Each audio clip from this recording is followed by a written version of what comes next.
Sir एक foot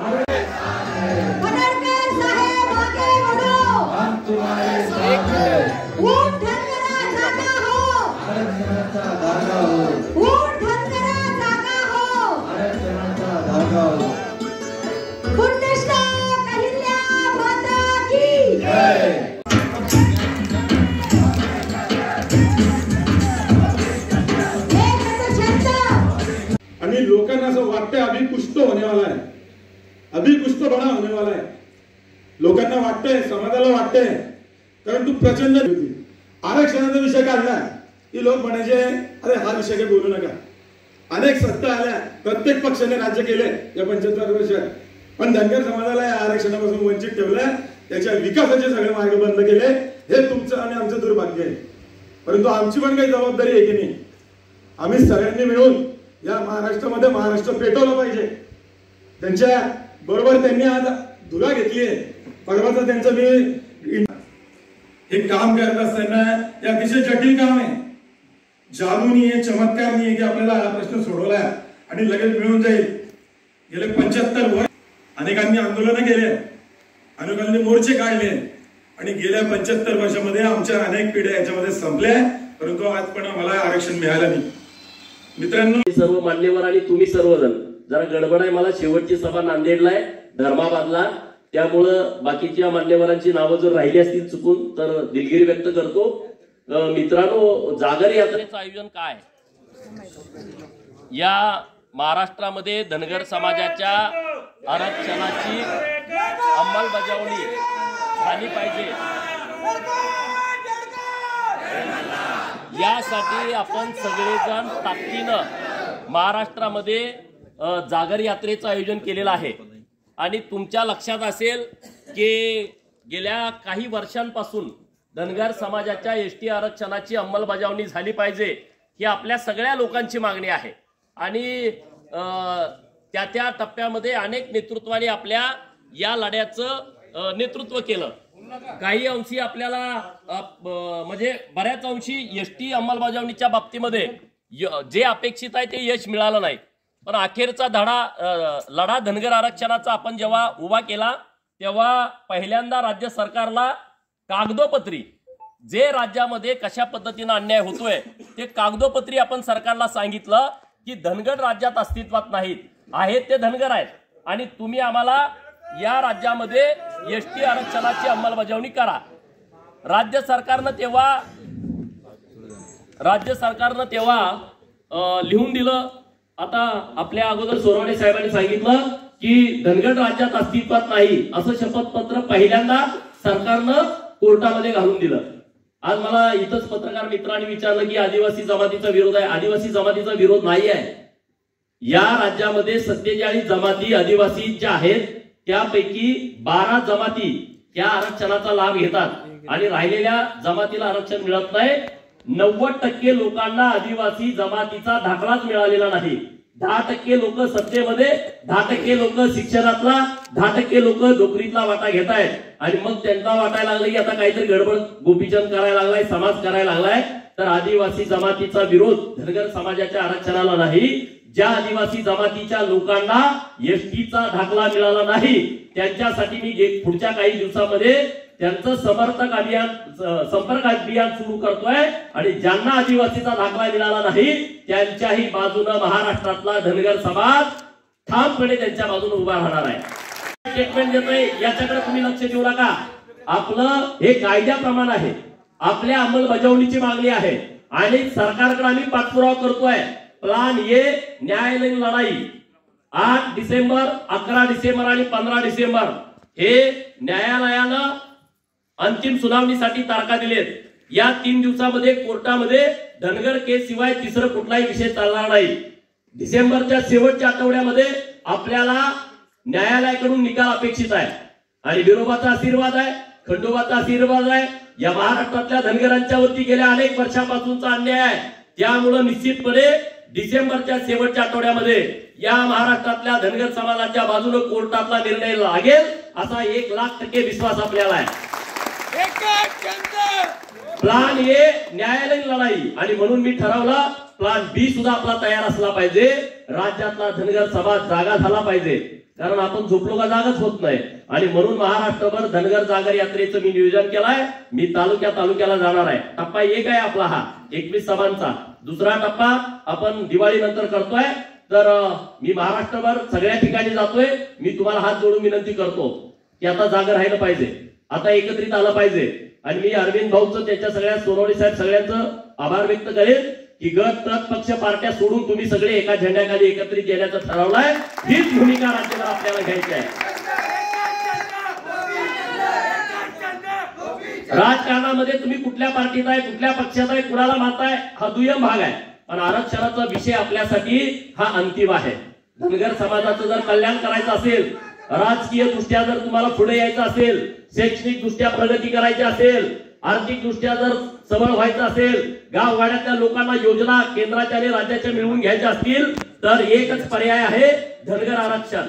आणि त्यामुळं इथून पुढच्या काळामध्ये आपण सगळे एकत्रित होऊया. सरकार काही अंशी आपल्याला न्यायालयामध्ये मोठ्या प्रमाणात मदत केलेली आहे, पण आता आपली मागणी अशी आहे सरकारकडे की न्यायालयाच्या पद्धतीने देईन, पण तुमच्याकडे आम्ही काही GR दिलेत. राज्य सरकारच्या अधिकारामध्ये बिहार, तेलंगणा आणि मध्य प्रदेशचे काही GR आम्ही परवाच्या मीटिंग मध्ये सरकारला दिलेले आहेत. कुठल्याही बाजूने द्या, पण धनगराच्या पोराच्या हातामध्ये एसटीचा दाखला द्या. आता धनगर समाजाची सहनशीलता पूर्णपणे संपलेली आहे. आता आम्हाला अंमलबजावणीची मागणी आहे. आणि यासाठी महाराष्ट्रातला धनगर समाज वेगवेगळ्या टप्प्यामध्ये वेगवेगळी आंदोलन करतोय. कुणी किती जरी विरोध करायचा प्रयत्न केला तर त्याचा काही उपयोग होणार नाही. ही लोक कुणाच्या जवळचे आहेत? विरोध करणारी लोक, स्टेटमेंट करणारी लोक. महाराष्ट्राला धनगर काही येणार राहिलाय का आता? करायलाय हा? कुणाच्या जवळची लोक आहे? आताच का बोलायला लागली या 15 दिवसात? त्यांच्या लक्षात आलेलं आहे की आता धनगर समाजाला आरक्षणापासून वंचित ठेवता येणार नाही. हे आता सगळं मुद्द्यावरती चाललंय. आम्ही पहिला आपलं एकत्र यायचो, घोषणा द्यायचो, मोर्चा करायचो, त्याला 4 शिव्या त्याला 4 शिव्या देऊन घरी जायचो. मूळ मुद्द्यावरती आम्ही येत नव्हतो. आता समाजातली मुलं, समाजातले अधिकारी, समाजातली तज्ञ लोक पूर्णपणे हुशार झालेले आहेत. आणि त्यामुळं आता आरक्षणापासून आता धनगरांना बाजूला ठेवता येणारच नाही. कुणी किती जरी आडवा आला तर त्यांना तुडवून जायची आमची सगळ्यांची तयारी आहे का नाही? आहे की नाही? आणि त्यामुळं आता तुम्ही सगळे जागे राहावा. जळगाव जिल्ह्यातल्या प्रत्येक गावागावात जावा. आजचा कार्यक्रम संपला आणि तुमची जबाबदारी संपली असं होत नाही. वाड्या वस्त्या पिंजून काढा. मी जेवढं शक्य आहे तेवढं मी समाजासाठी करायला तयार आहे. जिथं जिथं मला जाता येईल तिथं तिथं जायला तयार आहे. पण तुम्ही गाव खेड्यामध्ये, पाड्यामध्ये, वस्तीमध्ये गेलं पाहिजे. लोकांना समजावून सांगितलं पाहिजे ही आरक्षणाची लढाई अंतिम टप्प्यात आली आहे आणि ही लढाई आपल्याला जिंकल्याशिवाय स्वस्थ बसता येणार नाही. रात्रीची झोप स्वस्तपणे आम्हाला घेता येणार नाही. इतकी ताकद या आरक्षणामध्ये आहे. अरे हीच ताकद आहे जी आपल्याला आमदार, खासदार, मंत्री करू शकते. हीच ताकद आहे की जो राजकारणातला तुमचा टक्का तुम्हाला लोकसंख्येप्रमाणे मिळवून देऊ शकते. आणि त्यामध्ये आदिवासी जमातीला माझं आव्हान आहे, हे लोकसंख्येप्रमाणे आरक्षण आहे. ज्यांची संख्या मोजली जाते या देशामध्ये 2च वर्गाची, एक SC, दुसरे ST. यांची लोकसंख्या दर 10 वर्षांना मोजली जाते आणि जाहीर केली जाते. आणि या जाहीर केलेल्या लोकसंख्येवरती राजकीय, शैक्षणिक आणि नोकरीतलं आरक्षण मिळतं. त्यामुळे धनगरांना आरक्षणाची अंमलबजावणी झाल्यानंतर महाराष्ट्रातल्या धनगरांची संख्या मोजली जाईल आणि ती संख्या ST मध्ये ऍड होईल. कुणावरती अन्याय होण्याचं वातावरण केलं जातंय, याच्यावर अन्याय होईल, त्याच्यावर अन्याय होईल, काही होणार नाही. लोकसंख्येप्रमाणे आरक्षण मिळेल आणि राहिलेल्या ज्या आदिवासी 33 अन्यायग्रस्त जमाती आहेत, ज्या जमातींना आरक्षण मिळालं नाही, मी सरकारला आवाहन करतो इथून की महाराष्ट्राच्या जात पडताळणी समितीकडून तुम्ही सगळी माहिती मागवा. 2 दिवसाच्या आतमध्ये माहिती मागवा. तुम्हाला माहिती लगेच 2 दिवसात मिळते की या महाराष्ट्रामध्ये आदिवासी जमाती ज्या 47 आहेत पैकी 45 जमाती या महाराष्ट्रामध्ये अस्तित्वात आहेत. त्यापैकी 33 जमातीवरती अन्याय होतो. 33 जमातीतल्या एकाही माणसाला तुम्ही या अनुसूचित जमातीचा दाखला दिला नाही, त्याला जात पडताळणी दिली नाही. मग हे किती लोकांना तुम्ही आतापर्यंत सर्टिफिकेट दिलाय?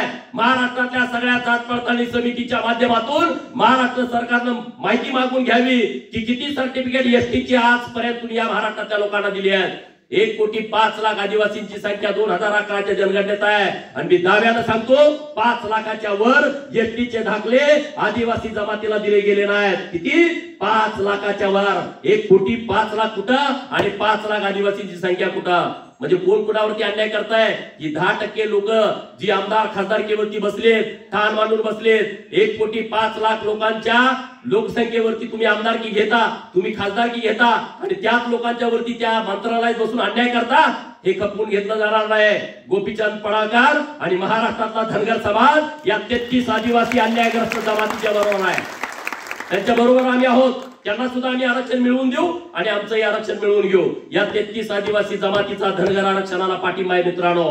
मी गेल्या वर्षभरापासून या 33 आदिवासी जमातीच्या प्रश्नावरती सुद्धा लढतोय, सभागृहात लढतोय, वेगवेगळ्या बैठका घेतोय आणि मी ही जागर यात्रेचा पहिला टप्पा झाल्यानंतर त्या अन्यायग्रस्त आदिवासी ज्या लोकांना एसटीचा दाखला मिळाला नाही, ज्यांना दाखला मिळणं गरजेचं होतं, त्यांचा तो अधिकार होता, त्यांचा तो हक्क होता, परंतु त्यांना दाखला दिला नाही, अशा सगळ्या लोकांचं संपर्क अभियान राबवून त्या लोकांना सुद्धा आम्ही दाखला मिळवून देऊ. आम्ही आदिवासींच्या वरती अन्याय करणारे आम्ही लोक नाही. अरे आम्ही धनगर आहोत, अन्यायाच्या विरोधात लढणारी लोक आहोत.